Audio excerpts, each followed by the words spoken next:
My final animal to hunt in Nyakasanga in October of 2022 was the hippo. And even though we did look at the bands to find a hippo for hunt on land, and actually finding dung being sprayed on these bushes, we just never could find a mature bull in one of the bands. Being October and dealing with the excessive heat, most of the hippo were already in the Zambezi River. And whenever they left the river, they would just kind of hide in the shade on these islands. And we did put in a stalk or two on these islands, but as you can see from the footage, these reeds are just unbelievably thick. And the risk of being stuck with between a hippo and the water in that thick stuff just really convinced us that it would be a better idea to find a hippo in the water. Now, hunting the hippo off the island while the hippo is in water still presents a couple of unique challenges. Number one is you have to get the wind right. Two, you have to really move quietly. And then number three, you have to put in a really good shot, and you only limit it to a brain shot. So depending on the angle at which this hippo is presenting, you have to figure out and just make very sure that you're going to hit the brain for a quick and immediate kill. And that was exactly what we did. I was shooting off the shooting sticks on this island, and we didn't know it at the time, but the hippo was only in about 2 meters deep water. And Miles McCollum, after the shot, just put on his timer, and we started the wait.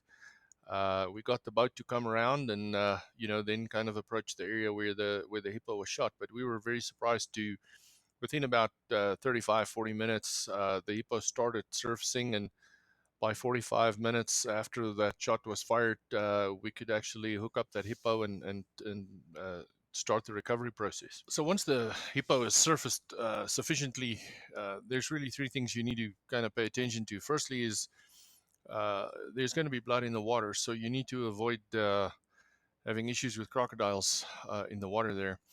And we were fortunate that we could maneuver the boat, pretty close up to the hippo, and we were helped out by the current. The Zambezi was actually pushing that hippo towards that island, and we could put a rope around one of the hind legs, and that was kind of step one. Once you've got a rope on it, you're halfway there.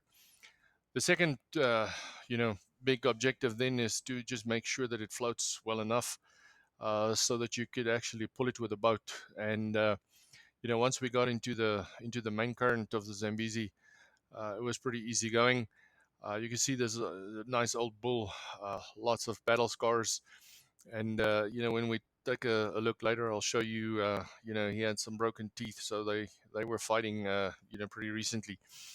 But yeah, once you have it behind the boat, then you have to find somewhere where the water actually meets the land, because the big objective then becomes, how do you get this animal that can weigh anything between 1.5 to 2.5 tons onto land? We were very fortunate to have a small dry inlet about 400 yards from camp, downstream on the Zambezi.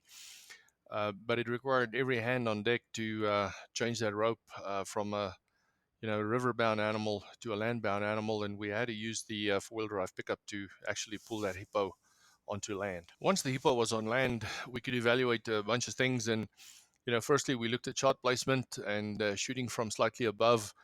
A good brain shot was made. Amazing to see the thick old mustache on these old bulls and the way that those nose openings close up. And then, obviously because they stay in water, their nails are soft. And, all the battle scars. It's amazing, if you look at the skin on the hippo, it actually makes really, really fine leather.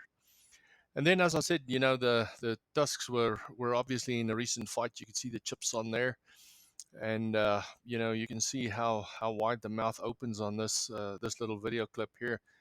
And once those things close back down, they can do some serious damage, to a person.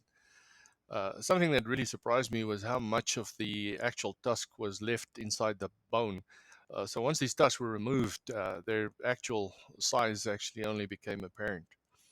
But again, this was a hunt made possible by lots of people contributing, and a really fantastic experience. And then, on the Zambezi, they have a small ritual where at the end of the hunt, if you've taken something from the river, you've got to give something back. So the tail of the hippo was thrown back in the Zambezi River to appease Nyami Nyami, the river god, for taking something out of the Zambezi's bounty.